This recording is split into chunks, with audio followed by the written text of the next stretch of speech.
الحمد للہ نحمده ونستعینه ونستغفره ونؤمن به ونتوکل علیہ ونعوذ باللہ من شرور انفسنا ومن سیئات اعمالنا من يهده الله فلا مضل له ومن يضلل فلا هادي له واشهد ان لا اله الا الله واشهد ان محمدا عبده ورسوله اما بعد فإن خير الحديث كتاب الله وخير الهدي هدي محمد صلى الله عليه وسلم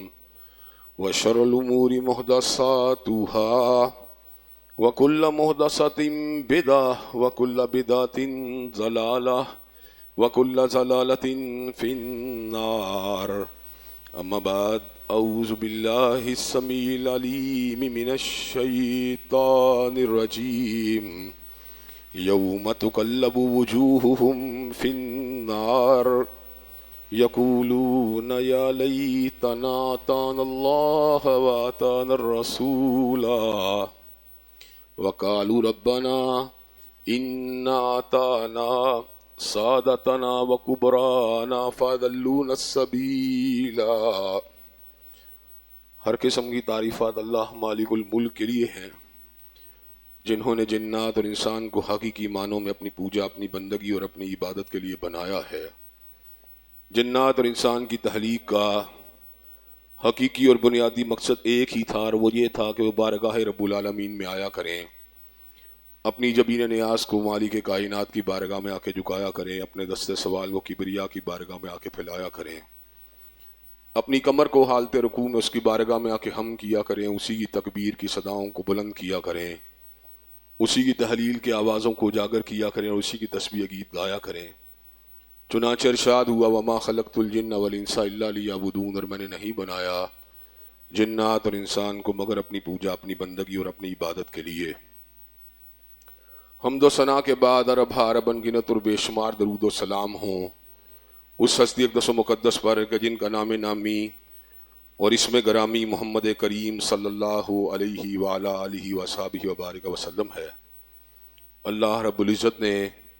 کائنات کے امام علیہ الصلوۃ والتسلیم کو اہل کائنات کی ہدایت اور ان کی رہنمائی کے لیے مبعوث فرمایا، اور آپ کی ذات بابرکات کے ذریعے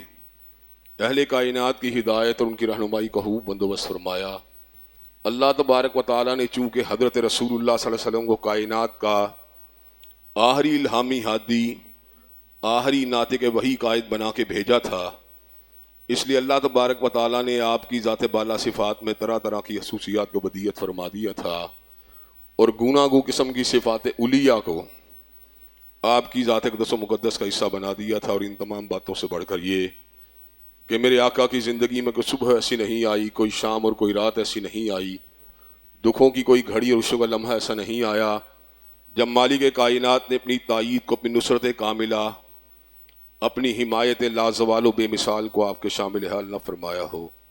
اور ان تمام باتوں سے بڑھ کر یہ کہ عرش کے رب نے اپنی آخری کتاب حمید کو سید العرب والعجم، امام المتقین والابرار، حضرت اشرف الانبیاء والمرسلین، حضرت خاتم النبیین جناب محمد کریم صلی اللہ علیہ وسلم قلب اطہر میں نازل فرما دیا تھا. اسی کتاب حمید کے ایک انتہائی اہم مضمون جس کا تعلق حضرت رسول اللہ صلی اللہ علیہ وسلم مشن مبارک کے ساتھ ہے، اس کے حوالے سے اپنی چند گزارشات کو آپ حضرات کے گوش گزار کرنے کا سلسلہ جاری و ساری ہے. پہلے تو میں نے حضرت رسول اللہ صلی اللہ علیہ وسلم کے مشن مبارک میں عقیدہ توحید کی بات کی، اور اس کے بعد اس بات کا ذکر کیا کہ آپ نے اللہ تبارک و تعالیٰ کی وحدانیت کے بعد اس بات کو لوگوں کے سامنے رکھا کہ اللہ تبارک و تعالیٰ اپنے بندوں میں سے بعض بندوں کو لوگوں تک پیغام پہنچانے کے لیے چن لیتے ہیں، اور ان کے ساتھ ہم کلام بھی ہوتے ہیں، ان پہ اپنی وحی کا نزول بھی فرماتے ہیں. جو شخص انبیاء علیہ السلام کے راستے پہ چل نکلتا ہے وہ اخروی کامیابی، دائمی کامیابیوں سے اللہ کے فضل و کرم سے ہمکنار ہو جاتا ہے. اللہ تبارک و تعالیٰ نے ہزاروں کی تعداد میں انبیاء علیہ السلام کا مبعوث فرمایا،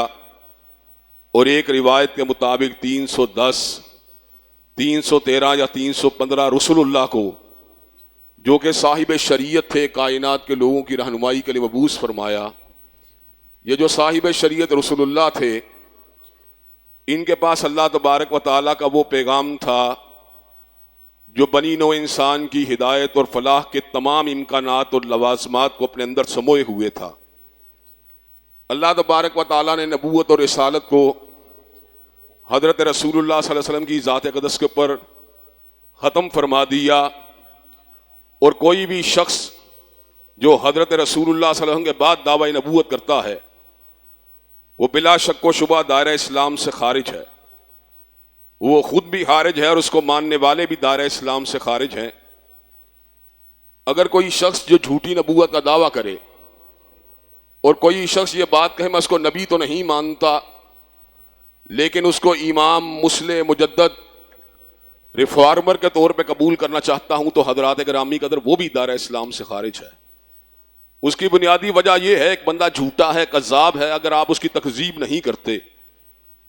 اس کی تحسین کرتے ہیں، اس کی توثیق کرتے ہیں اور اس کی تعلیمات کو بنی نوع انسان کے لیے فائدہ مند سمجھتے ہیں، تو ایسی صورت میں پھر آپ کو مسلمان کہلوانے کا کوئی حق حاصل نہیں۔ حضرت رسول اللہ صلی اللہ علیہ وسلم کا اسوہ کامل ہے جو کہ بنی نوع انسان کے لیے نجات کا سبب ہے، عروج کا سبب ہے، جنت میں جانے کا سبب ہے۔ حضرت آقا علیہ السلام نے اس امر کا اعلان فرما دیا، کل امت یدخلون الجنہ الا من ابا، ہر شخص جنت میں چلا جائے گا مگر وہ شخص جنت میں نہیں جا سکتا جو خود جنت میں جانے سے انکار کر دے۔ میرے آقا سے پوچھا گیا کہ کیا کوئی شخص جنت میں جانے سے بھی انکار کر سکتا ہے؟ جہاں پہ حوروں کی رفاقت ہوگی، غلمان کی خدمت ہوگی، حریر و دیبا کے لباس ہوں گے، بہار کا موسم ہوگا، اللہ کا دیدار ہوگا، اللہ کا رضوان ہوگا، کیا کوئی بندہ خود بھی جنت میں جانے سے انکار کر سکتا ہے؟ تو میرے آقا علیہ السلام نے بڑا پیارا جواب دیا، من اطانی فقد دخل الجنہ ومن عصانی فقد ابا، جو میری بات کو مانتا ہے وہ بندہ جنتی ہے، اور جس نے میری نافرمانی کی گویا اس نے خود جنت میں جانے سے انکار کر دیا۔ تو حضرات گرامی قدر ہمیں اس بات کو اپنے دل میں جگہ دینے کی ضرورت ہے کہ فلاح کا راستہ، عروج کا راستہ، بلندی کا راستہ، کامیابی کا راستہ، کامرانی کا راستہ حضرت رسول اللہ کا راستہ ہے، لیکن اس راستے کے اندر بہت سی رکاوٹیں حائل ہیں، جن میں سے ایک دو رکاوٹوں کو میں نے پچھلے جمعے منشن کیا تھا اور مزید اپنی بات کو آگے بڑھانا چاہتا ہوں۔ پہلی رکاوٹ جو حضرت رسول اللہ صلی اللہ علیہ وسلم کی اتباع کے راستے میں حائل ہے وہ یہ ہے کہ ہمیں اپنے آباء و اجداد سے بڑا پیار ہے، ہم کسی بھی قیمت کے اوپر ان کے پیغام کو، ان کے مشن کو، ان کی دعوت کو چھوڑنے کے لیے آمادہ و تیار نہیں ہیں۔ میرا باپ انجینئر ہے، ڈاکٹر ہے، فارمر ہے، بزنس مین ہے، میں سمجھتا ہوں اگر اس نے اس فیلڈ کے اندر کامیابی کے ساتھ کام کیا تو مجھے دین کے معاملات کے اندر بھی اپنے باپ کو حجت سمجھنے کی ضرورت ہے۔ حالانکہ حقیقت یہ نہیں ہے، حقیقت یہ ہے کہ اگر میرا باپ بہت بڑا عالم بھی کیوں نہ ہو اور ان کی بات بھی حضرت رسول اللہ کی بات کے مطابق کسی مقام کے اوپر نہیں ہوتی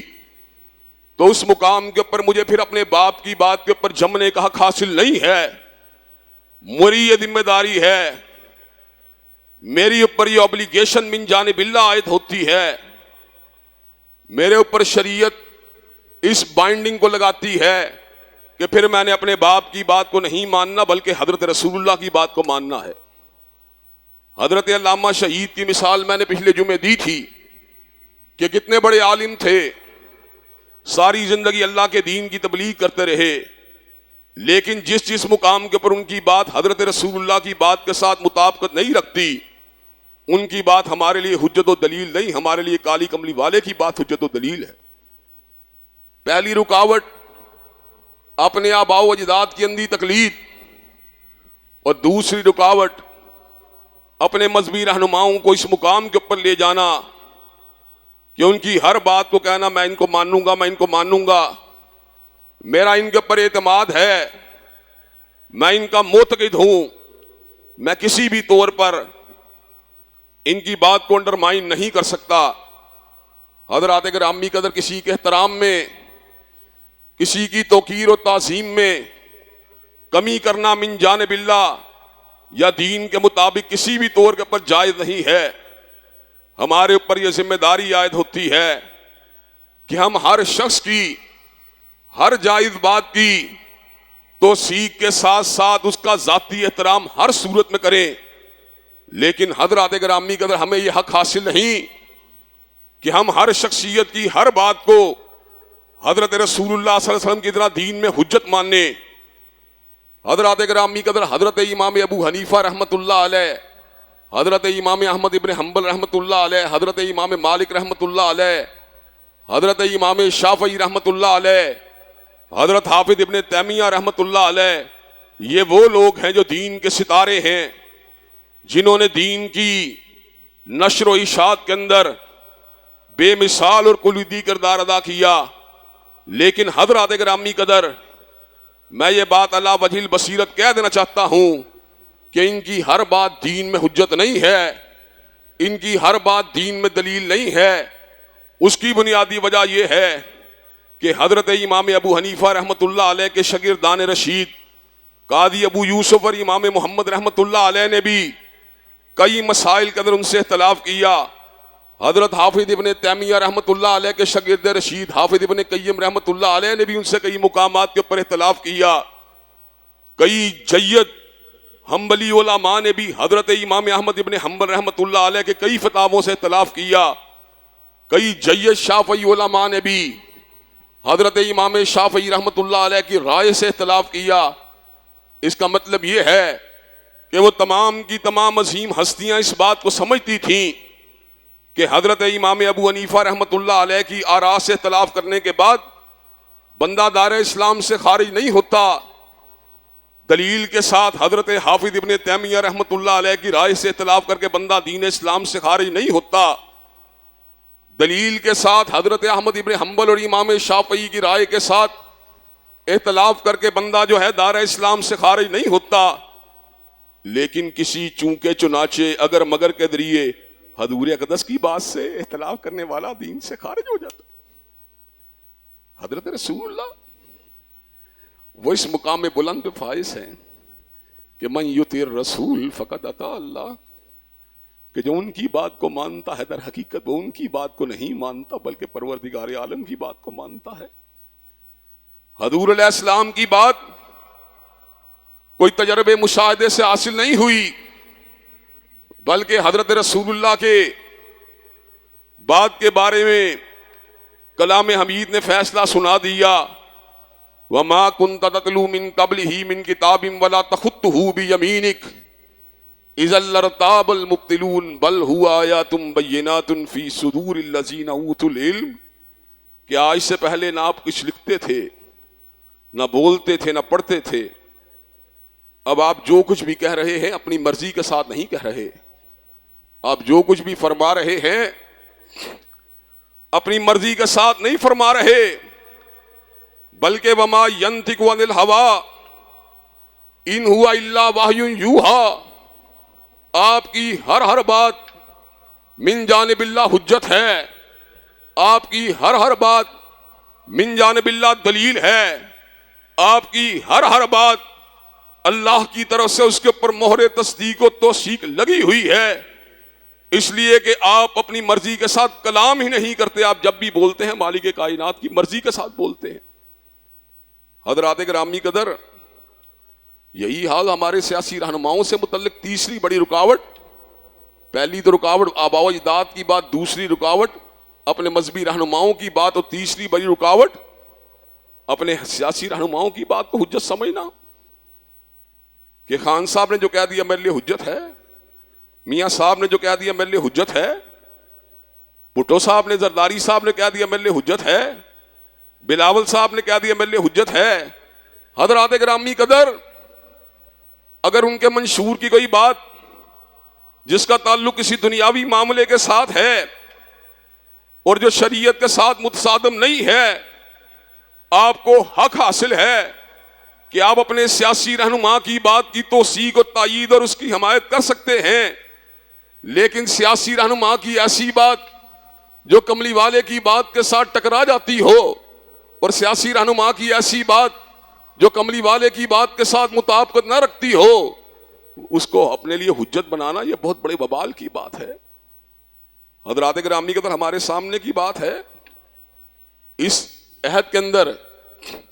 بہت سے ایسے کام ہوئے جو شریعت اسلامیہ کے ساتھ مطابقت نہیں رکھتے. عورت کی سربراہی کا معاملہ ہو، بے نظیر بھٹو کی طرح کی دفعہ تو ہمارے علماء کھل کے کہتے تھے عورت کی سربراہی حرام ہے، لیکن جب میاں صاحب کی بیٹی کی بات آئی ہے تو بہت سے علماء خاموش ہو چکے ہیں. حضرات گرامی قدر، لا تبدیل لخلق اللہ ذالک الدین القیم. اللہ نے انسان کو جس صنف پہ پیدا کیا، اللہ نے انسان کو جس جنس پہ پیدا کیا، انسان کے لیے اس جنس کو بدلنا کسی بھی طور پہ روا نہیں، کسی بھی طور پہ جائز نہیں. مرد عورت کے اندر اپنے آپ کو کنورٹ نہیں کر سکتا، عورت اپنے آپ کو مرد میں کنورٹ نہیں کر سکتی. عورت جو ہے اس کے لیے کنورژن تو بڑی دور کی بات ہے. مرد کا لباس پہننا بھی حرام ہے، اور مرد کے لیے عورت بننا تو بڑی دور کی بات ہے. عورت کا لباس پہننا بھی حرام ہے. حضرات گرامی قدر، مخنثوں کے نام کی آڑ میں ٹرانسجنڈر بل کو اس ملک میں لاگو کیا گیا. مخنث انسان ہیں، ہیجڑے انسان ہیں، خسرے انسان ہیں، ان کے بھی حقوق ہیں، کھانے پینے کے حقوق ہیں، ملازمتوں کے حقوق ہیں، زندگی گزارنے کے حقوق ہیں. لیکن مخنث کے نام کا نام لے کر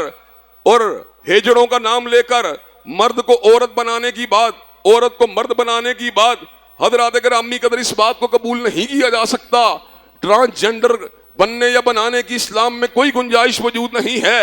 حضرات گرامی قدر اسی طرح رشد ہو، بلوغ ہو، لڑکے لڑکی کی شادی ہو سکتی ہے. لڑکا عاقل بالغ ہے، 16 سال کی عمر میں شادی کرنا جائز ہے. عورت 14 15 16 سال کی عمر میں عاقل بالغ ہو شادی کرنا جائز ہے. لیکن یہاں پہ women protection bill Pervez Musharraf صاحب کے دور میں بنایا گیا، جس کے اندر یہ بات کہی گئی کہ مرد اور عورت اکٹھے بیٹھے ہوں، کوئی ان کی پرائیویسی میں مداخلت نہیں کر سکتا. اس لیے کہ اپنی مرضی کے ساتھ مرد کا عورت کے ساتھ بیٹھنا، عورت کا مرد کے ساتھ بیٹھنا، اس میں کوئی قباحت کی بات نہیں. لیکن اسی قانون میں اس بات کو انجیکٹ کیا گیا 18 سال سے کم عمر کی شادی کرنا، اس کے اوپر احتساب کیا جائے گا، اس کو قانون سے جو ہے اس کے قانونی شکنجہ اس کے اوپر جو ہے مسلط کیا جائے گا. حضرات گرامی قدر، اللہ تبارک و تعالیٰ نے سورہ طلاق کے اندر طلاق کی عدتوں کا ذکر کیا. ان عدتوں کو پڑھنے کے بعد اس بات کو پہچاننا کچھ مشکل نہیں کہ اسلام کے اندر عقل اور بالغ لڑکی اس کی شادی بلا شک و شبہ جائز ہے، چاہے اس کی ایج 18 سال ہو یا اس سے کم ہو. تو حضرات گرامی قدر، اگر مسلم لیگ کا میں کارکن ہونے کے ناطے ان تمام باتوں کو اس لیے انڈوس کرتا ہوں کہ یہ میرے قائدین یا میری پارٹی کے مینیفیسٹو کی بات ہے یا میری پارٹی کے منشور کی بات ہے تو میں غلط راستے کے اوپر ہوں. حضرات گرامی قدر، بالکل یہی معاملہ اگر میں تحریک انصاف کا کارکن ہوں اور خان صاحب کی ہر اس بات کو انڈوس کرنا چاہتا ہوں جو ان کے لبوں سے نکل جاتی ہے، اور کئی مرتبہ تو لوگ غلو کرتے کرتے اس مقام کے اوپر بھی پہنچ جاتے ہیں کہ دنیا کے اندر 2 ہی انسان کامیاب تھے، ایک جناب عبداللہ اور حضرت آمینہ کے فرزند حضرت محمد کریم صلی اللہ علیہ وسلم کامیاب تھے، اور اس کے بعد اکرام اللہ نیادی صاحب اور شوکت خان مرحومہ کے فرزند جو ہیں وہ کامیاب ہیں. حضرات گرامی قدر، بڑے اجتماع کے اندر اس طرح کی باتیں ہوتی رہیں اور کسی کے اوپر کانوں پہ جوں بھی نہیں رینگی. تو میں نے 6-7 جمعے پہلے کہا تھا کہ شیعہ عالم کو بڑا غصہ آیا، اسے کہا سنیو، تمہیں چاہے غیرت آئے نہ آئے، ہم حضرت حسین کے مقابلے کے اوپر خان صاحب کو بڑا نہیں مان سکتے. تو حضرات گرامی کا سوچنے کی بات یہ ہے کہ ہمارے لیے دین کے معاملات کے اندر حجت ہمارے مذہبی رہنما اور سیاسی رہنما نہیں بلکہ محمد کریم صلی اللہ علیہ وسلم کی ذات ہے. حضرات گرامی قدر، اور آئیے اس حوالے سے قرون اولیٰ کے مسلمانوں کا طرز عمل کیا تھا، اس بات کو میں آپ حضرات کے سامنے رکھنا چاہتا ہوں. خلفائے راشدین کون تھے؟ حضرت صدیق مذہبی رہنما بھی تھے،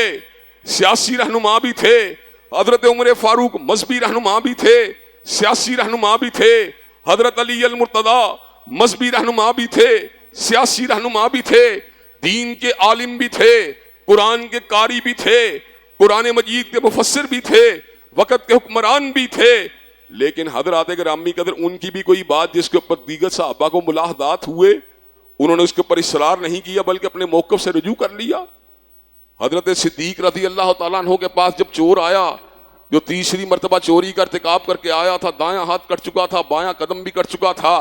اب بائیں ہاتھ کے کٹنے کی باری تھی، تو حضرت صدیق رضی اللہ تعالیٰ عنہ کہنے لگے میں اس کے ہاتھ کو نہیں کاٹوں گا، اگر اس کے ہاتھ کو کاٹ دیا گیا یہ تو بنیادی حوائج ضروریہ کو بھی پورا نہیں کر سکتا۔ حضرات گرامی قدر، حضرت صدیق وہ ہیں کہ ارحم امتی بھی امتی ابو بکر، امت کے بوڑھوں پر رحم کھانے والے، امت کے جوانوں پر رحم کھانے والے، امت کے بچوں پر رحم کھانے والے۔ حضرت صدیق نے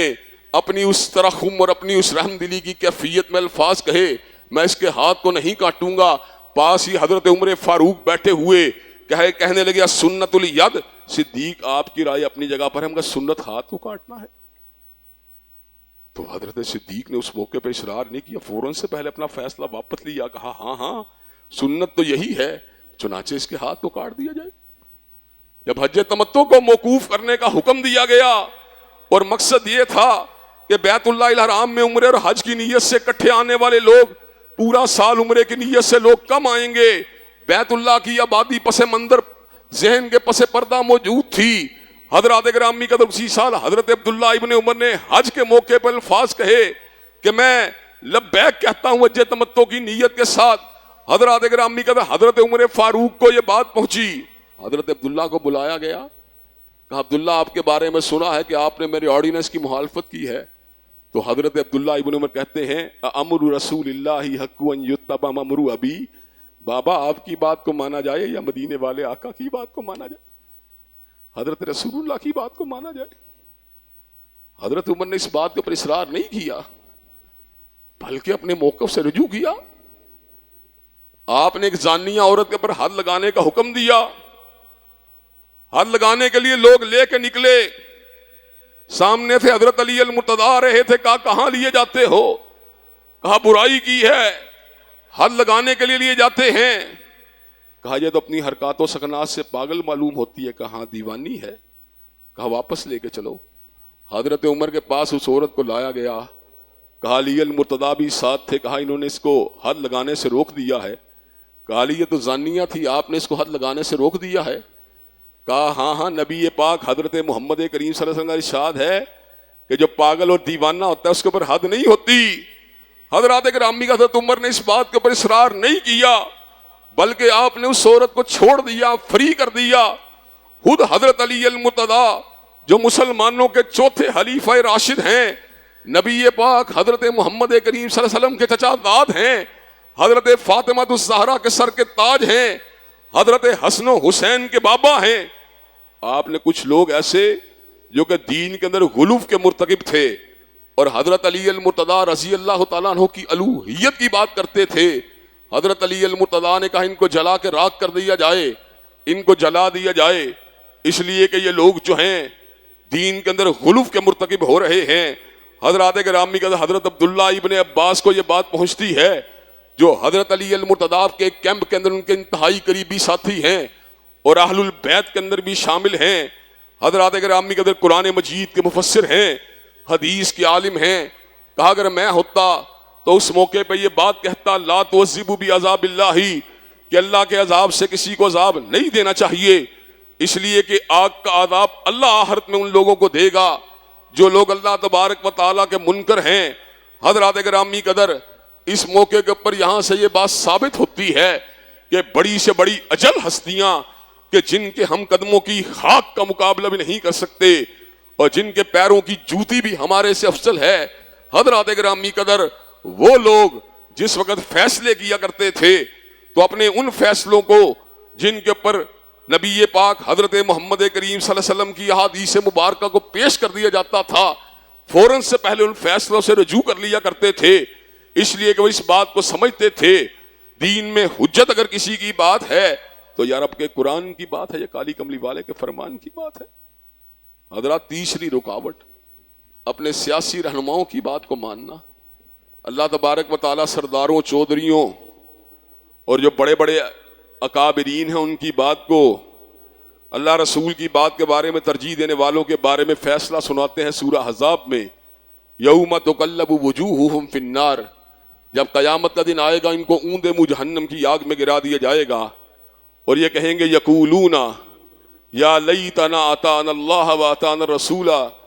کہ اے کاش ہم نے اللہ اور اس کے رسول کی بات کو مانا ہوتا. ہماری بد نصیبی کیا تھی؟ انا اطعنا سادتنا وکبرانا فاضلونا السبیل. ہماری بد نصیبی کی بات یہ تھی ہم نے اپنے بڑوں کی بات کو مانا، ہم نے اپنے سرداروں کی بات کو مانا، چنانچہ انہوں نے ہمیں گمراہ کر دیا. حضرات گرامی قدر، اللہ نے سب سے زیادہ قرآن مجید میں سیدنا موسیٰ علیہ السلام کا ذکر کیا ہے، اس لیے کہ وہ حق کی ایک علامت تھے باطل کے مقابلے کے اوپر. آپ جب حق لے کے آئے تو عام لوگ آپ کی دعوت کا ہدف نہ تھے، بلکہ بڑے بڑے طاقتور و بااثر لوگ جو تھے آپ کی دعوت کا ہدف تھے. وَلَقَدْ أَرْسَلْنَا مُوسَىٰ بِآيَاتِنَا وَسُلْطَانٍ مُّبِينٍ إِلَىٰ فِرْعَوْنَ وَهَامَانَ وَقَارُونَ فَقَالُوا سَاحِرٌ كَذَّابٌ، کہ آپ نے فرعون، حامان اور قارون کو اللہ کے دین کی دعوت دی. حضرات گرامی قدر، وہ دعوت دین کو قبول کرنے کے پر آمادہ و تیار نہیں ہوئے. اللہ نے ان کو دنیا میں نشان عبرت بنا دیا اور آخرت کے اندر ان کو جہنم کا ایندھن بنا دیا. اس کا مطلب یہ ہے انسان کتنا بھی صاحب اثر کیوں نہ ہو، کتنا بھی طاقتور کیوں نہ ہو، کتنا بھی مالی طور پہ مستحکم کیوں نہ ہو، اگر وہ حضرت محمد کریم صلی اللہ علیہ وسلم کی بات کے مقابلے اس کی بات آ جائے گی تو اس کی بات حجت نہیں بن سکتی، بلکہ بات دلیل اگر ہوگی تو حضرت رسول اللہ کی بات ہوگی. حضرات گرامی کی چوتھی بات، اپنے یار کی بات کو ماننا. آج بڑے لوگ ایسے ہیں،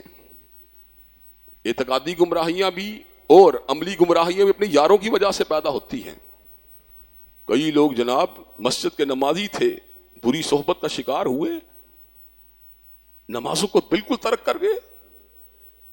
کئی خواتین برقع پوش تھیں، غلط کمپنی میں بیٹھنا شروع ہوئی، چادر کو بھی چھوڑ دیا. کئی لوگ ایسے تھے جو ختم نبوت کے منکروں کے ساتھ بیٹھ کر زندیق اور مرتد ہو گئے. کئی لوگ ایسے تھے جو ملحدین کے ساتھ بیٹھ کر دین کے دشمن ہو گئے. حضرات گرامی قدر، چنانچہ بری صحبت سے بچنا ضروری ہے. یوم یعض الظالم علی یدیہ یقول یا لیتنی اتخذت مع الرسول سبیلا. یوم یعض الظالم علی یدیہ یقول یا لیتنی اتخذت مع الرسول سبیلا. جب قیامت کا دن آئے گا اس ظالم اپنے ہاتھ کو چبائے گا اور کہے گا اے کاش میں نے حضرت رسول اللہ کا راستہ اختیار کیا ہوتا. یا ویلتا لیتنی لم اتخذ فلانا خلیلا، اور اے کاش میں نے فلاں کو اپنا یار نہ بنایا ہوتا. میرے یار نے مجھے دین کے راستے سے ہٹا دیا، مجھے دین سے برگشتہ کر دیا، مجھے دین سے دور کر دیا. حضرات گرامی قدر، چنانچہ اگر آپ دین قیم کے راستے کے اوپر رہنا چاہتے ہیں تو آپ کو اپنے یار درست طریقے سے چننے ہوں گے. غلط صحبت بھی حضرت رسول اللہ کی اتباع کے راستے میں رکاوٹ بن جاتی ہے. حضرات گرامی کا اسی طرح ایک بہت بڑا سبب حضرت رسول اللہ کے راستے سے انحراف کا کیا ہے؟ وہ یار وہ 50,000 بندے ہیں، ہم 500 ہیں. یار وہ 1,00,000 بندے ہیں، ہم 5,000 ہیں. یار وہ 1,00,000 بندوں کی بات غلط ہے. ہمیں ایک شریعت کی بات کو ماننا چاہیے، ہمیں بڑی جماعت کے ساتھ ہونا چاہیے. حضرات یہ بھی کوئی دلیل کی بات نہیں. اگر تعداد تھوڑی ہو یا زیادہ ہو، اگر دلیل کے اوپر انسان کاربند ہو، حق کے اوپر کاربند ہو، تو پھر اس کو اکثریت کی بات کی پرواہ نہیں کرنی چاہیے. وَإِن تُطِيعْ أَكْثَرَ مَن فِي الْأَرْضِ يُضِلُّوكَ عَن سَبِيلِ اللَّهِ، اگر آپ زمین کے اوپر رہنے والوں کی اکثریت کی تابعداری کریں گے تو پھر آپ اللہ کے راستے سے بھٹک جائیں گے. حضرات گرامی کا آج بہت بڑی تعداد لوگوں کی جو ہے لوگوں کے تعداد سے، ان کے جتھوں سے، ان کے اجتماعات سے بڑا متاثر ہوتی ہے اور اپنے نقطہ نظر کو ان کے مطابق ڈھالنے کی کوشش کرنا شروع کر دیتی ہے. اللہ نے قرآن مجید کے اندر ایک سچی بات کا ذکر کیا ابلیس کی، اور میں نے پہلے بھی آپ حضرات کے سامنے اس بات کو رکھا ہے. یہ بات رونگٹے کھڑے کر دیتی ہے انسان کے. اللہ تبارک و تعالیٰ فرماتے ہیں وَلَقَدْ صَدَّقَ عَلَيْهِمْ وَلَقَدْ صَدَّقَ عَلَيْهِمْ إِبْلِيسُ ظَنَّهُ فَاتَّبَعُوهُ إِلَّا فَرِيقًا مِّنَ الْمُؤْمِنِينَ، اور البتہ یقیناً ابلیس نے اپنا گمان پورا کر دکھایا، سچا کر دکھایا. فَاتَّبَعُوهُ إِلَّا فَرِيقًا مِّنَ الْمُؤْمِنِينَ، اور سارے ہی اس کے پیچھے چل پڑے مگر مومنوں کی ایک جماعت اس کے پیچھے چلنے سے بچ گئی. اس کا مطلب یہ ہے اکثریت میں ہوں یا اقلیت میں اس سے کچھ فرق نہیں پڑتا، آپ کو سچائی کے راستے کے پر ہونا چاہیے۔ حضرات اسی لیے میں نے آپ کے سامنے کئی مرتبہ اپنے تصور جمہوریت کی وضاحت کی ہے کہ جمہوریت یا پارلیمان کے فیصلے وہ مانے جائیں گے جن کا تعلق امور ملکی کے ساتھ ہے، جن کا تعلق کرنٹ افیئرز کے ساتھ ہے، جن کا تعلق فقہ واقعی کے ساتھ ہے، جن کا تعلق بجٹ کی ایلوکیشن کے ساتھ ہے، جن کا تعلق پل اور ڈیم بنانے کے ساتھ ہے، جن کا تعلق عسکری اور سول اداروں کے درمیان اختیارات کے ساتھ ہے۔ اکثریت فیصلہ کر لے ہم مان لیں گے، لیکن اکثریت کی بات نہیں۔ ساری قومی اسمبلی جمع ہو کر حضرت رسول اللہ کی ایک حدیث کے مطابق فیصلہ مقابلے فیصلہ سنائے، پوری قومی اسمبلی کی بات کو مسترد کر دیا جائے گا، مگر آقا کی بات کے پر آنچ کو نہیں آنے دیا جائے گا۔ یہ تصور ہے جمہوریت کا، جس کو اگر آپ اڈاپٹ کریں گے تو آپ کو لاس نہیں ہوگا، لیکن اگر آپ جمہوریت ہی کو اپنے لیے دلیل بنا لیں گے، جمہوریت کو دین اور دنیا کے ہر معاملے اپنے لیے حجت بنا لیں گے، حضرات آپ کو منزل نہیں مل سکتی، آپ کو فلاح نہیں مل سکتی۔ فلاح کا راستہ، سعادت اور عروج اور بخت کی بلندی کا راستہ حضرت رسول اللہ کا راستہ ہے۔ اور حضرات گرامی قدر، اسی طرح آج کے خطبے کے حوالے سے آخری بات کروں گا اور اپنی بات کو وائنڈ اپ کروں گا کہ بہت سے لوگ فزکس کے ماہر ہوتے ہیں، کیمسٹری کے ماہر ہوتے ہیں، بیالوجی کے ماہر ہوتے ہیں، میتھمیٹکس کے ماہر ہوتے ہیں، لیکن دین کا علم بالکل نہیں جانتے۔ تو حضرات گرامی قدر ان کی اس ڈیپ ٹاپ کے ساتھ، ان کی انگلش فلوئنسی کے ساتھ، ان کی پروفیشنل ایکسپرٹائز کے ساتھ، ان کی کمپیٹنس سے متاثر ہو کے انسان کو دین کے راستے سے نہیں ہٹ جانا چاہیے۔ ایک بندہ ہے، بہت بڑا سائنٹسٹ ہے، اور وہ ایٹم کی ساخت کو، اس کے حلیوں کو،